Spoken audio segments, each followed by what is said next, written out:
काय मोदींकडे काय उत्तर आहे त्याच्याकडे याच्याबद्दल? लोकसभा निवडणुकीआधी राम मंदिराचा प्राणप्रतिष्ठा सोहळा पार पडला. मोदी टीका करतायत किंवा अमित शहा टीका करतायत की उद्धव ठाकरे त्या प्राणप्रतिष्ठा सोहळ्यासाठी उपस्थित राहिले नाहीत. शंकराचार्य का नव्हते?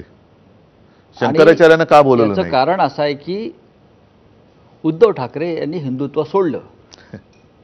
ते प्राणप्रतिष्ठा सोहळ्यास अयोध्येत हजर राहिले नाहीत. हे वारंवार ते महाराष्ट्रात येऊन सांगतायत. तुमची कृती ही हिंदुत्व विरोधी आहे. मी कुठे होतो त्या दिवशी?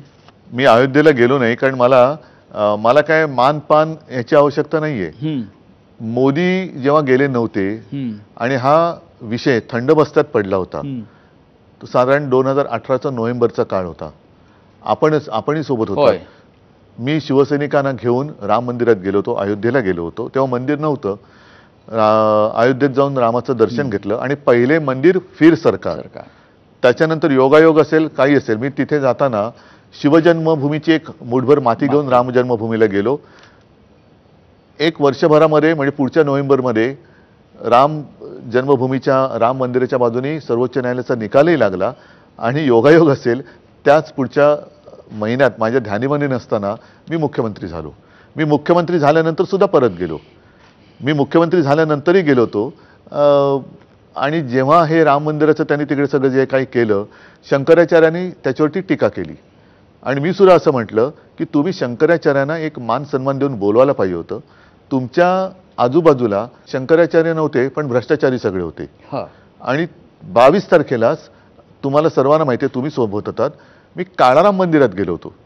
जिथे आम्ही जातोय म्हटल्यानंतर स्वतः मोदीजी गेले होते आणि साफसफाई कशी व्यवस्थित होते की नाही बघून आले होते. त्या काळाराम मंदिराचं एक वेगळं वैशिष्ट्य आहे. ह्या काळाराम मंदिरासाठी महामानव डॉक्टर बाबासाहेब आंबेडकरांनी संघर्ष केला होता. कारण हा राम माझा सुद्धा आहे, हा राम कोणाची मक्तेदारी नाही. आज जी भाजपाची मक्तेदारी होते आहे, म्हणूनच मी नारा दिला होता की भाजप मुक्त राम मला पाहिजे. आणि तसाच त्यावेळेला हे जे सगळे मुद्दामून त्यांना मी शब्द वापरतो, बुरसटलेले गोमूत्रधारी, त्या विचाराची जी लोक तेव्हा होती, त्यांच्या विरुद्ध डॉक्टर बाबासाहेब आंबेडकरांनी लढा दिला होता की हा राम माझा आहे, माझा सुद्धा आहे. आणि राम मंदिरात जाण्याचा अधिकार माझा सुद्धा आहे. तेव्हा त्यांना जे अडवत होते तेच आता माझ्यावरती टीका करतायत.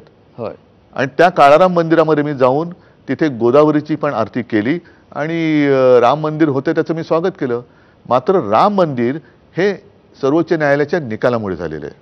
पण उद्धव साहेब त्यांची अशी भूमिका आहे की ते असं टीका करतायत की आपण काँग्रेस आणि राष्ट्रवादी या 2 पक्षांबरोबर गेलेला आहात. मग काय झालं?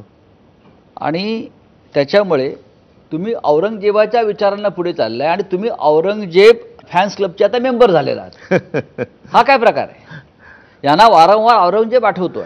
कारण त्यांना त्यांचा आवडता केक जो पाकिस्तानात त्यांनी नवाज शरीफच्या वाढदिवसाला जाऊन खाल्ला होता, त्याची आठवण येते.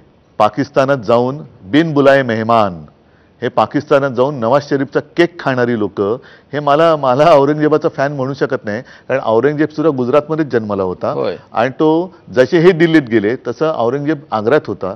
आणि औरंगजेब सुद्धा महाराष्ट्र जिंकण्यासाठी इकडे 27 वर्ष त्यांनी रोड शो वगैरे केले असतील नसतील कल्पना नाही मला, पण जिंकण्यासाठी इकडे 27 वर्ष बसला होता. पण पुन्हा तो आग्र्याला जाऊ शकला नव्हता. कदाचित तेव्हा औरंगजेबाने सुद्धा मोठमोठ्या सभा घेतल्या असतील किंवा रोड शो सुद्धा केले असतील. नक्कीच रोड शो केले होते. माझ्याकडे काय मोठा लवाजमा घेऊन इथे येत होता ना, हत्ती घोडे पायदळ, हा रोड शोच होता. पण तेव्हाचं महाराष्ट्राचं जे शौर्य आहे, औरंगजेबाच्या तंबूचे कळस कापणारे मराठी आज सुद्धा जिवंत आहेत. त्यांचेच वंशज आज महाराष्ट्रामध्ये. पण मोदी आणि शहा वारंवार महाराष्ट्रात येऊन अलीकडे उद्धव ठाकरे हे त्यांचं पहिला क्रमांक